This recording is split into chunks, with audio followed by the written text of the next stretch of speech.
sempurnanya umroh dan haji kita 3 titik kata Rasulullah SAW. Ya, 3 titik. Bukan hanya Makkah dan Madinah saja. Tetapi yang titik yang ketiga apa? Masjidil Aqsa. Nah, ini dalilnya saya perlihatkan kepada Bapak Ibu. Sahih.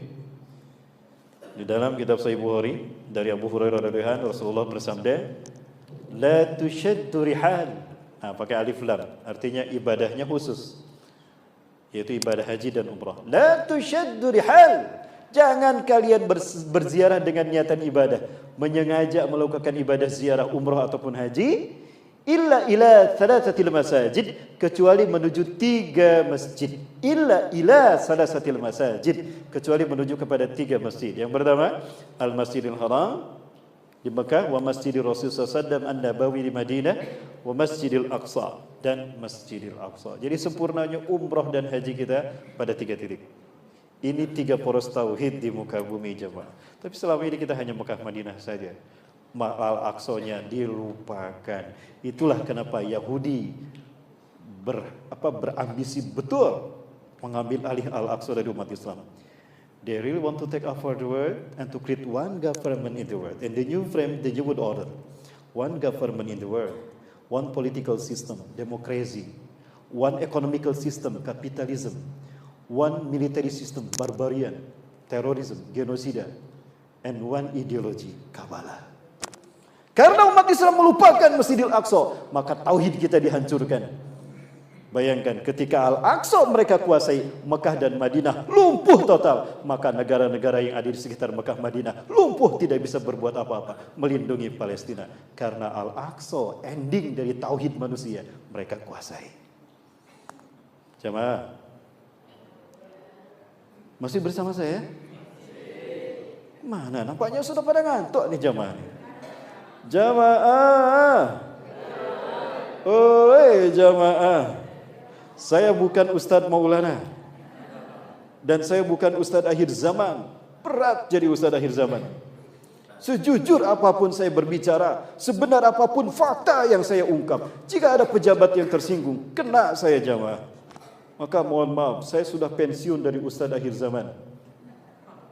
Lalu Ustadz jadi apa sekarang? Insya Allah profesi saya yang saya istiqomah di dalamnya, Ustadz akhir bulan. Aman ya, akhir bulan ya. Jamaah yang dirahmati Allah Subhanahu wa taala. Masjidil Haram adalah titik tolak peradaban. 0.0 peradaban manusia adalah di Masjidil Haram. Dan itu yang Allah tugaskan, Allah percayakan kepada manusia yang pertama dilahirkan. Kalau yang pertama diciptakan Rasulullah SAW. Jauh sebelum alam semesta diciptakan, Nur Muhammad, cahaya Rasulullah sudah ada. Allah sudah berencanakan, ya, manusia yang termulia itu adalah Rasulullah SAW, bukan Nabi Adam. Dan manusia yang pertama diciptakan bukan Nabi Adam, Rasulullah. Kalau Nabi Adam adalah manusia yang pertama Allah lahirkan secara fisik. Dan Allah percayakan pada Nabi Adam untuk memulai peradaban di muka bumi. Titik 0 peradaban kita adalah Masjidil Haram. Ya. Di sana Allah memerintahkan pada Nabi Adam AS untuk memulai peradaban manusia. Adapun Madinah adalah titik tolak dakwah tauhid untuk Nabi akhir zaman, Rasulullah SAW. Diciptakan pertama kali, dilahirkan di akhir zaman. Kenapa demikian? Hayatuna hadhi 'asiratun bainal haqqi wal batil. Hidup kita ini adalah pertarungan antara hak dan batil. Betul? Sudah menghilang di jamaah ini. Mana suaranya? Jamaah, mau masuk surga? Yang jawab sedikit. Berarti peminatnya di sini surga sedikit peminatnya. Jamaah, mau masuk surga? Mau langsung apa mau mampir dulu ke neraka? Oh, langsung. Mau langsung malam ini? Oh, ada yang mau langsung malam ini? Amin, siap-siap deh.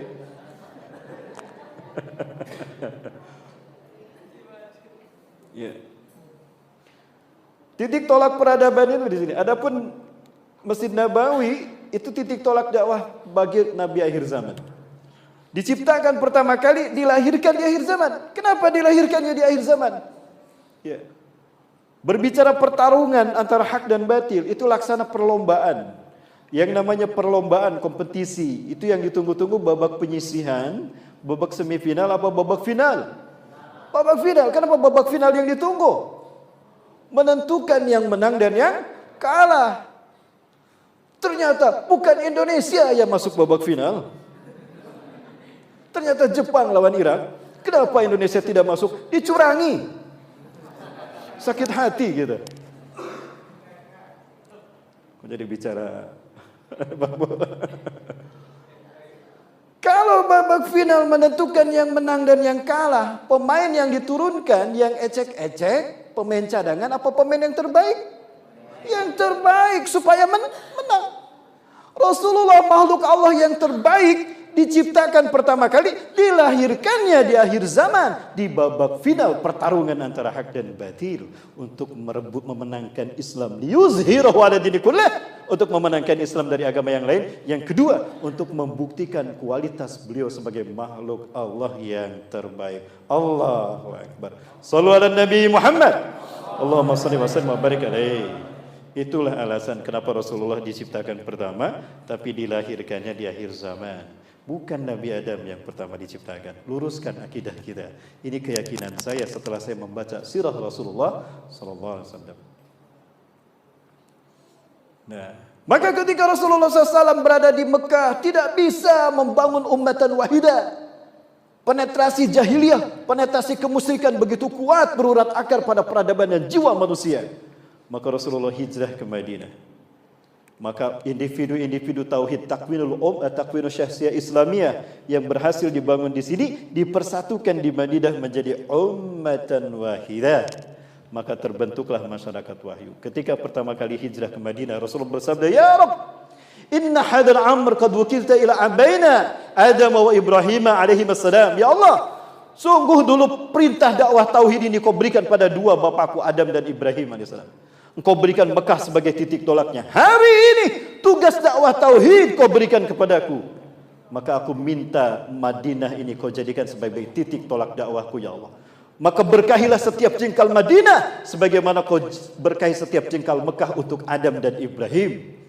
Berkahi setiap kurma dan sok gandum Madinah sebagaimana kau berkahi setiap sok gandum dan gandum dan kurmanya Mekah. Dari sini aku akan sebarkan Islam ke muka bumi dengan rahmatku, rahmatan lil alamin. Allahu Akbar. Maka dari Madinah Islam tersebar ke seluruh dunia, termasuk ke Masjid Nurul Salam. Ini jasa Rasulullah SAW. Betul? Betul jemaah? Alhamdulillah. Semangat nih jemaah ya. Jadi masuk surganya? Oh jadi, saya kira lupa tadi. Kemudian Rasulullah sudah 14 abad yang lalu meninggalkan kita, betul? Antara Rasulullah dengan kita hari ini terbentang 14 abad lebih. Pertanyaannya, dengan wafatnya Rasulullah SAW, apakah pertarungan hak dan batil berhenti? Tidak. Hari ini masih berlangsung? Betul. La tantahi al-asratu bainal haqqi wal batil bi wafatin Nabi Muhammad SAW, bal tastamir ila nihayatiha. Pertarungan antara hak dan batil tidak berhenti dengan wafatnya Rasulullah SAW. Bahkan bersambung sampai babak finalnya. Sekaranglah babak final pertarungan hak dan batil itu. Dan battlegroundnya adalah titik akhir peradaban manusia. Dan itu bernama Palestina. Dan itu bernama Al-Masjidil Aqsa. Maka tiga kiblat inilah Bapak Ibu sekalian yang akan menjadi poros kebangkitan umat Islam. Tauhid di muka bumi. Mekah di zaman untuk Nabi Adam, titik tolak dakwah tauhid untuk Nabi Adam dan Nabi Ibrahim alaihissalam. Madinah untuk Nabi yang terakhir Rasulullah SAW. Lalu Masjidil Aqsa untuk siapa? Untuk siapa? Untuk presiden yang terbaru? Bukan. Karena presiden saya itu jadi ceram, jadi kampanye. Udah selesai kok pemilu. Ya. Betul Bapak Ibu? Sudah selesai. Untuk siapa? Kalau ini untuk Nabi Adam, Mekah untuk Nabi Adam dan Nabi Ibrahim, Madinah untuk Rasulullah SAW. Lalu Masjidil Aqsa untuk siapa coba? Untuk cucu Rasulullah SAW. Siapa? Masya Allah. Siapa untuk cucu Rasulullah? Perkenalkan. Bukan saya. Siapa? Siapa jamaah? Ini orangnya nih. Imam Mahdi. Imam Mahdi ya. Ini hadisnya nih.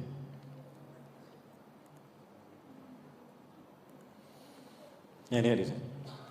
Laulam yabqa minad dunya ila yaumin. Andai tidak tersisa dari bumi ini, dari dunia ini, kecuali hanya satu hari saja, ini hari terakhir besok kiamat, la tawalallahu dzalikal yaum, sungguh, pakai lam tau gitu.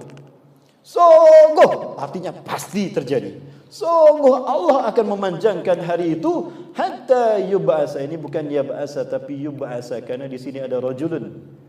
Ya, hatta yub'asa fi rajulan, sehingga Allah mengutus di hari terakhir itu seorang laki-laki min ahli baiti, dari keturunanku. Keturunan siapa? Keturunan Al-Hasan bin Ali bin Abi Thalib, bukan dari Al-Husain. Kalau ada yang mengatakan Ahlul Bait Imam Mahdi dari Al-Husain, itu versi Iran, itu versi Libanon, itu versi Suriah, itu versi Irak. Yang berakidah Syiah, yang sekarang sedang rame-rame kompak menyerang Israel. Kenapa? Karena Syiah pun meyakini ini adalah abad kebangkitan Islam, dan mereka paham Palestina adalah tempat kebangkitan Islam tadi, maka buru-buru mereka bersatu menyelamatkan Palestina. Itulah kenapa kompak Yaman dengan Syiah Houthiyahnya, Hussein Badruddin Al-Houthi 2010 melakukan kudeta. Kami mahasiswa Yaman tidak bisa studi sana, Pak. Saya gagal melanjutkan S2 saya di Yaman karena ada pemberontakan Houthiyah. 2010 Arab Spring, kami kembali ke Indonesia. Ya, kemudian Iran dengan gerakan Khomeini, marjanya Khomeini, alumnus Najaf, Iran. Suriah dengan Syiah Nusairinya, Muhammad bin Nushair an-Numairi, senior daripada Khomeini, sama-sama kuliah di Najaf, Irak, dengan Marza Araji yang berdarah-darah ketika As-Sura'a, itu Arazi itu, Irak pusatnya, Karbala. Dan Libanon dengan gerakan Syiah Hizbullahnya di bawah pimpinan Hasan Nasrullah hari ini.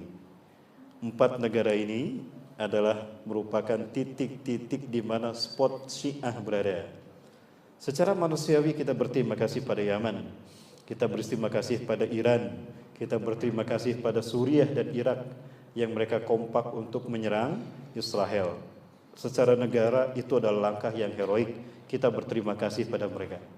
Karena mereka adalah negara yang mewakili dunia yang memiliki akal sehat dan peri kemanusiaan untuk menyerang bangsa yang biadab. Tapi yang kita sedihkan adalah diamnya raja-raja Arab. Mereka memang membantu. Ada yang bilang pada saya, siapa bilang Arab diam saja? Mereka membantu lebih besar bahkan. Betul, kita tidak menafikan itu. Tapi pertanyaan saya, adakah bantuan dari raja-raja Arab tadi menghentikan tetesan darah saudara kita di sana? Apakah bantuan yang triliunan dolar atau miliaran dolar, triliunan rupiah itu menghentikan kebiadaban Yahudi? Tidak, yang dibutuhkan adalah serangan dari raja-raja Arab ini. Kenapa mereka bungkam, Bapak Ibu sekalian? Mereka ada dalam genggaman bangsa-bangsa yang menjadi pelayan setia Yahudi, Bapak Ibu sekalian. Betulkah demikian? Saya bisa mempertanggungjawabkan. Mungkin ada yang tersinggung dengan kata-kata saya. Yuk kita buka lagi sejarah. Siapa yang membidani lahirnya Arab Saudi? Siapa yang membidani lahirnya Jordania? Siapa yang membidani lahirnya Suriah? Ya, siapa yang membidani lahirnya negara-negara Arab? Dubai, Qatar, apa lagi? Itu Bapak Ibu siapa? Bapak Ibu mendengar Thomas Edward Lawrence yang digelari Lawrence of Arabia, itu sama dengan Senoku Gronyanya di Indonesia. Ya. Melalui Inggris, negara-negara Arab memerdekakan diri dari Turki Utsmani, dari khilafah. Dan bukannya berjuang membantu tegaknya khilafah, tapi harus membantu Inggris menghancurkan Turki Utsmani. Buka sejarahnya.